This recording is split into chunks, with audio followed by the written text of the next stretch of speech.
Hello guys and welcome back to my channel. Thank you so much for clicking on today's video.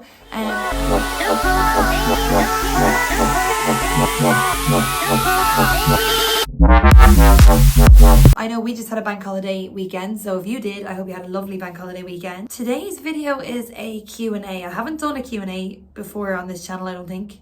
Oh God, maybe I did back in the lockdown days, but I haven't done a Q&A in a very, very long time. And I asked on my Instagram, what problems do you regularly face in the gym?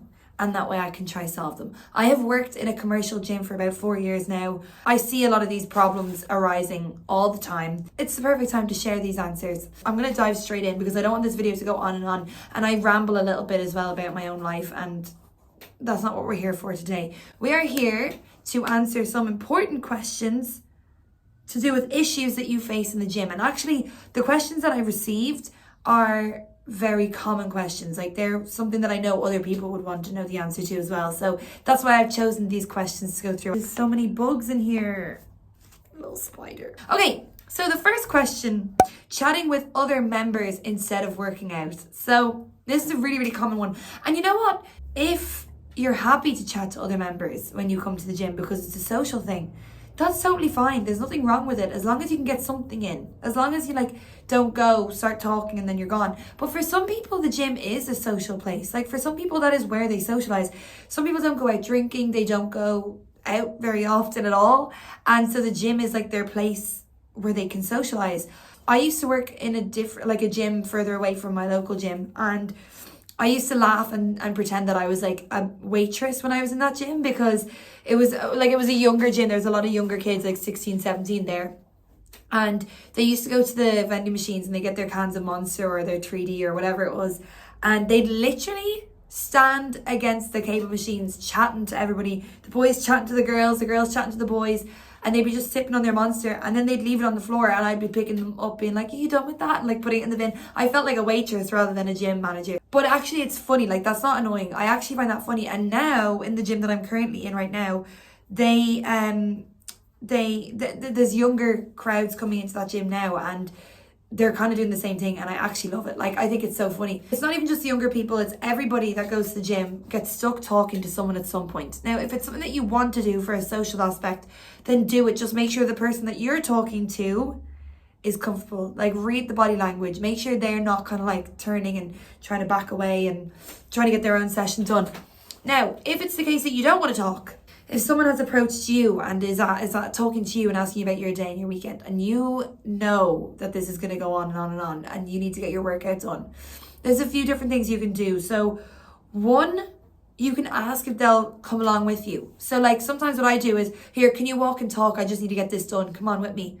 And let them follow you and just get cracking. Eventually, they're going to be like, okay, this is boring. You're just doing overhead press and I'm trying to have a conversation with you, and they're going to leave. The other thing is that they might end up joining in with you, and then you've got a little training partner, which could be fun. And then the other thing I wanted to say is, don't be afraid to just say the truth. No one's going to be offended. Like, just take a deep breath and say it how it is. Just say straight out, look, I love chatting to you. I wish I could talk to you for so much longer, but actually I'm on a bit of a time schedule today, and I gotta go and get this done, because if I don't get it done, I won't get it done. And make it out that like it's a chore and you don't want to be here and blah, blah, blah, if that helps, you know? Like, everybody knows a gym is a gym. It's there for you to train. It's there for you to work out. So if you need to turn around and go, look, I'm so sorry. I'm on schedule. Gotta go.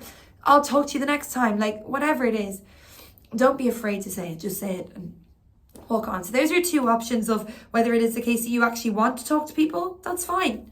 Make sure that you're not interrupting someone else's session, and read their body language.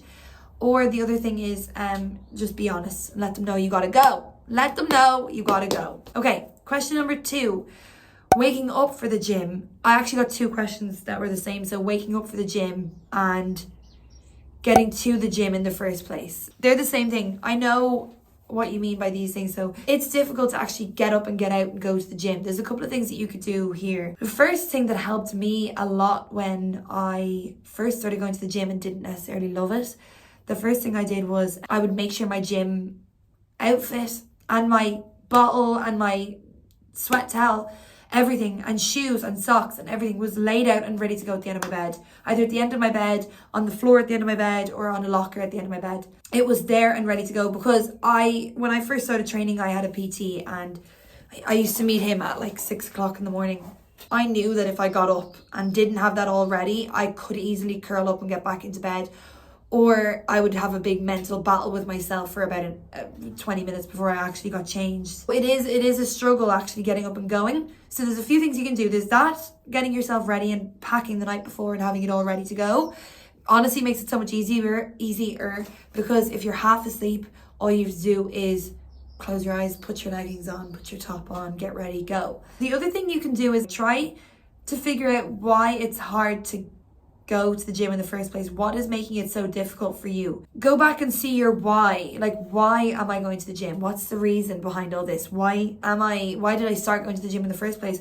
Why am I going to the gym rather than going for a walk? Why am I do you know what I mean? Is it a mental thing? Is it for your head?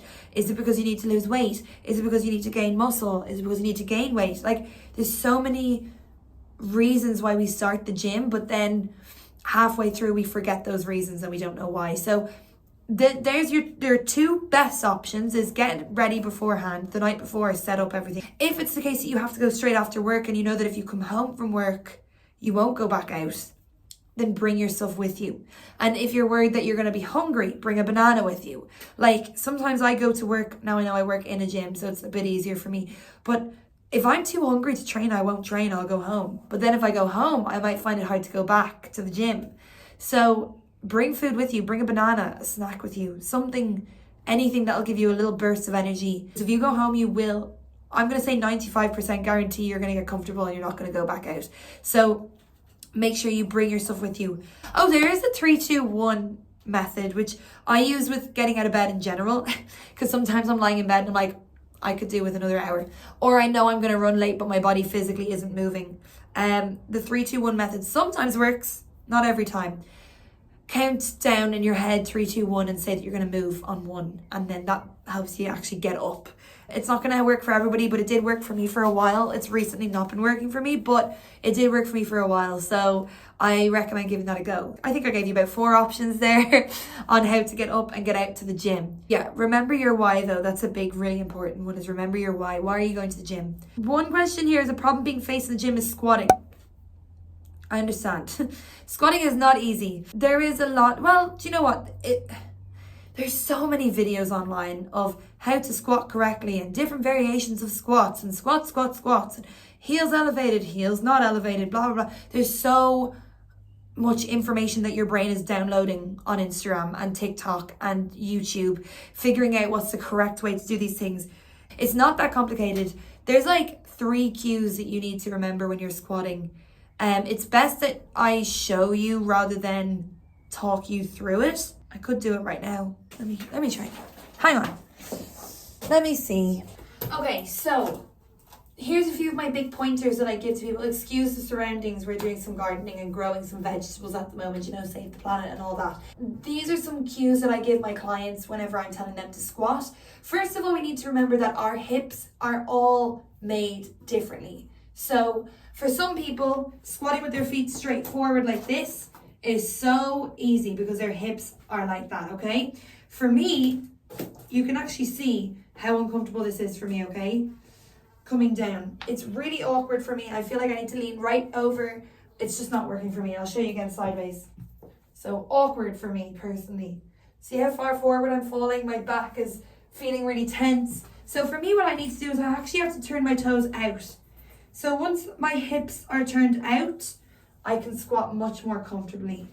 Okay, I'll show you side view. Much easier, okay? So that's the first thing you need to figure out is, do you need to put your toes forward or do you need to put your toes outward? The other thing that you need to remember is keeping your chest up nice and high. So how I do that is I look up. I look kind of not straight up to the sky, but I don't look straight ahead. I look slightly up. That keeps my shoulders back and my chest up. And that way then you're not falling over on yourself or anything like that.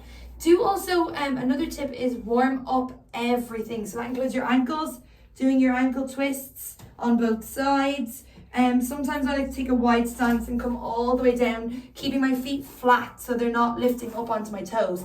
My feet are flat. I come all the way down and I press into my knees, and it opens up my hip flexors quite a lot as well. Sometimes as well, if you're going to be doing barbell squats, you want to open up your chest a little bit, because what happens is if you've got the barbell back here, your elbows are going to wing unless you can train them to keep them in. So if you're going to keep your elbows from coming out, you want to pull them in, but sometimes that means that you need a really good range on your shoulders, okay? So wake up the shoulders beforehand. And also, if you're new to squatting, don't do barbell squats. Start off slower and bring it up. So start off with box squats. Start off with kettlebell goblet squats. Start off with dumbbells on your shoulders. Start off body weight. Sorry, so I realized I was kind of just talking to you on my honkers down there. So I'm going to bring you back here and talk to you from here. So the other thing is as well, it's a really big myth when they say ass to the grass. Get rid of it. You don't need it. Ass to the grass is not the case. You do not need to get your bum down as far to the floor as possible. And if you are coming low, like I used to go very low in my squats, and then I realized that I was squatting like 50 kilos and I was bringing my bum all the way down to the floor, and then I was suffering really badly with knee pains. And then I changed to doing box squats so that I could retrain my brain into how far down I was going to go. And now I never have any issues when I squat at all. If you are asking me about squatting and you're talking about barbell and you're using the Olympic power racks and everything like that, please, I cannot stress enough how important it is to set up safety bars. Please set up safety bars. The reason I'm saying this is because it's happened far too many times where people are confident, they think that they're able for it. They don't realize that they didn't sleep enough hours last night. They don't realize that they didn't drink enough water yesterday or today. Like, so many other factors are involved when it comes to doing your compound lifts. Please remember to set up your safety bars, because I've seen it too many times where people have failed. And whenever I ask them, why didn't you ask for a spot, or why didn't you set up your safety bars? The answer is that they were able to squat it before, so they didn't realize how they couldn't have squatted it now. But they didn't take into account that maybe they've had a very stressful week. They've been extremely stressed. They've not been sleeping. They've not been eating correctly. They've not been drinking correctly. All of those things play a part how you perform. Okay, again, actually, this is very similar to that last question. Someone asked me correct execution of exercises. They're saying that the problems that they face in the gym is correct form when exercising. Please ask. Do not be afraid to ask.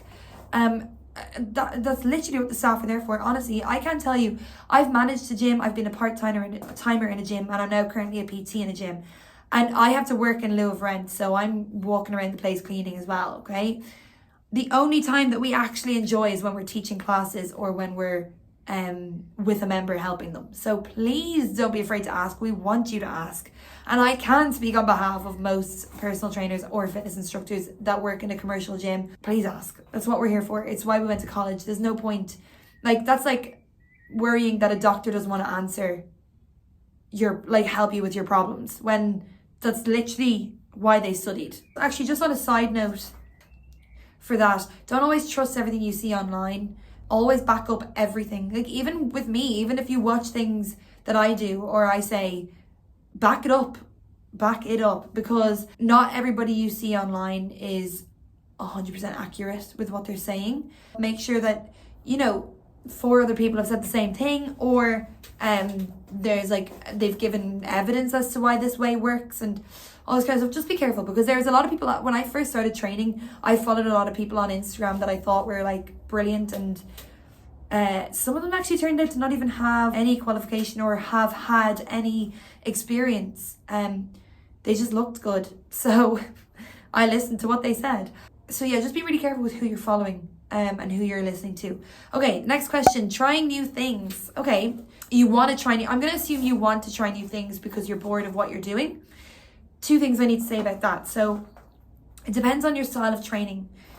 Most people will see results and progression when they are following a program. So your program being a split, or you've been given a program where it's Monday is glute and quads, Tuesday is shoulders and back, Wednesday is rest day, Do you know, that kind of thing. I understand if that gets boring. If it does get boring, speak to your coach if you have a coach.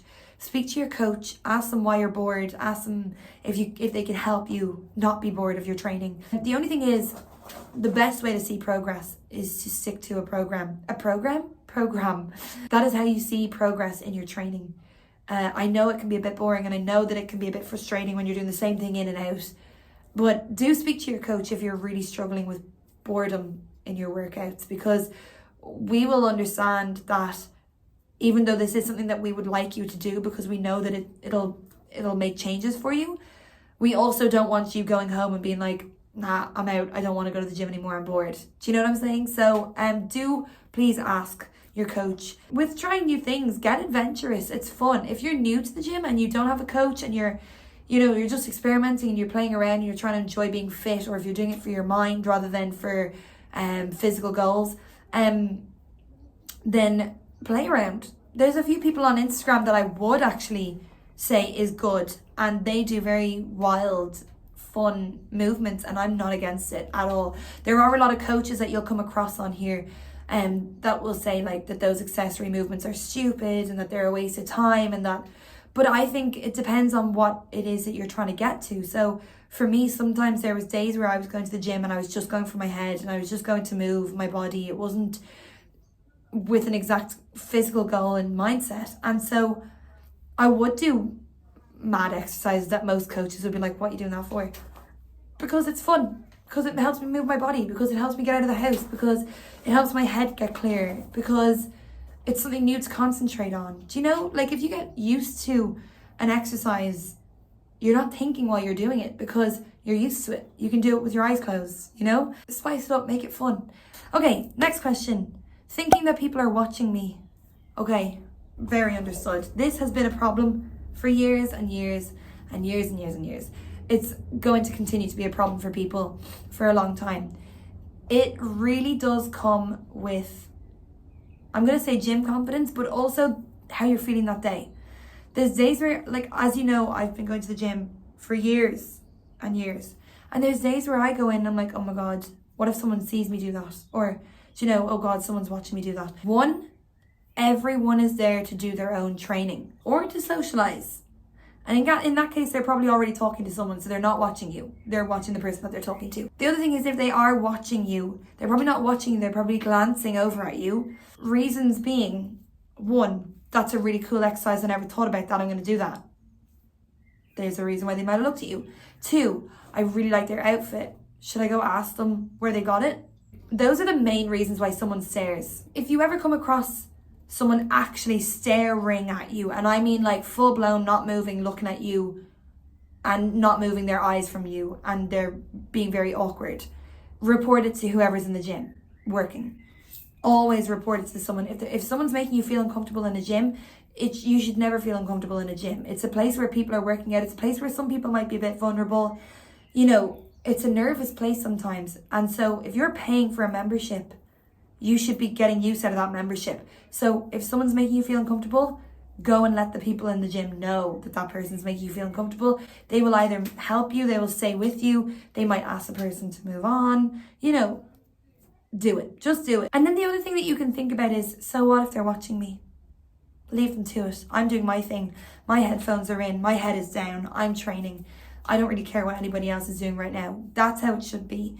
You should not worry. But at the end of the day, no one's watching. No one is watching. They may glance, but they're not watching. Okay, and finally, asking for a spot. This is kind of similar to the correct exercise forms and squatting and all that kind of stuff. Please ask for a spot if you are doing something that you know could potentially be dangerous. I know that some people might be afraid to ask for a spot because they think that the weight that they're lifting is not heavy enough. There's no such thing as not heavy enough when everybody is different. You can't even judge by looking at someone what weight they might lift. Someone could look big and strong, and actually they've just had an injury and they're only back from recovery and they need to start back like lifting lighter weight. So there's so many reasons as to why someone might be lifting a certain weight. So please never let the weight that you're lifting judge whether you should ask for a spot or not. someone could come to me with no weight on the bar whatsoever, doing a bench, and say to me, can you spot me? I'm scared. Absolutely. Ask the staff. If you're really afraid, ask the staff, because that's what they're there for. They're there to help you.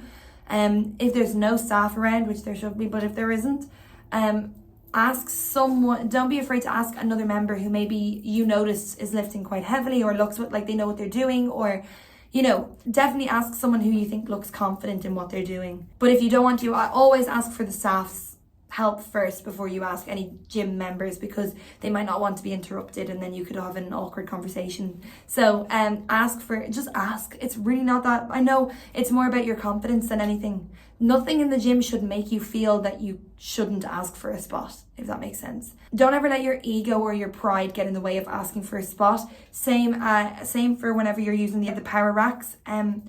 Put your safety bars up.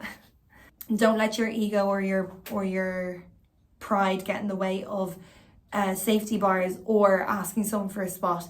If you ask someone for a spot, they're more than likely going to be so impressed with you, and they're going to be there to cheer you on when you get through your reps. Even if you fail, they're going to be there to be like, well done for trying, but please ask. Just put the pride and the ego to the side and go and ask for the help, because they're there to help you. They want to help you, but also it could really save you from a potentially very dangerous situation. If it's really busy, no staff are free, please do not try to attempt it on your own just because you have no help. Set your safety bars up. When you're setting safety bars up, I actually might make a video about how to set your safety bars up.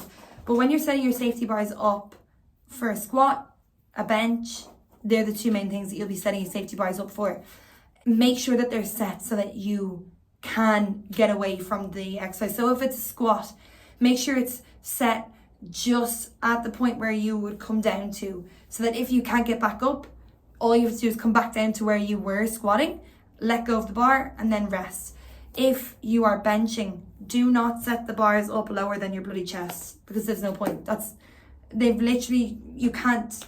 So unless you're arching your back and that's how you're benching, and then you're able to deflate the chest and let it land on the bars, that's fine. But if you're not arching your back, please set the bars up at the point where you would stop, because if they're too low, you're going to get stuck either way. So just beware. I think I'll make a video on that later. But yeah, so that's all the questions that I have from today, guys. I hope I didn't ramble too much. I hope you got an answer out of those for you, and maybe even just some inspiration. There could be questions in there that you didn't need to know, and now you're like, oh, actually that's interesting. Or even if you know someone who might need to know these questions, need to know these answers to these questions, please send this video on to them if you think that it might be helpful. But other than that, guys, I think that's it really. That's all I have. Keep an eye on my Instagram and my TikTok for how to set up your safety racks, because I think I'll get that done this week. If you want to know anything else, or if there's any type of content that you want to see in the future, leave it in the comments and I will try to get it done. Oh yeah, and also in that previous video I spoke about going to another gym. I'm just going to update you on that. I am still going. I'm finishing up in the commercial gym that I'm working in right now. I'm leaving them on the 13th of May. Oh, it's a lot of memories leaving me, but I know that it has to be done, and I know that it's time to move on to a more private gym, a boutique gym, some call it. And yeah, it's just a new step in my life that I need to take. So I'm really, really excited. And whenever I finally actually get into that, I might talk a little bit more about it. But for now, I know that I'm finishing up in the gym on the 13th of May, and then I'll be moving to this new gym pretty much straight away, immediately. So I'll be taking on clients, and I will talk about that in another time. But thank you so much for watching, and I hope you have a beautiful day, and I will talk to you guys in the next one. Bye.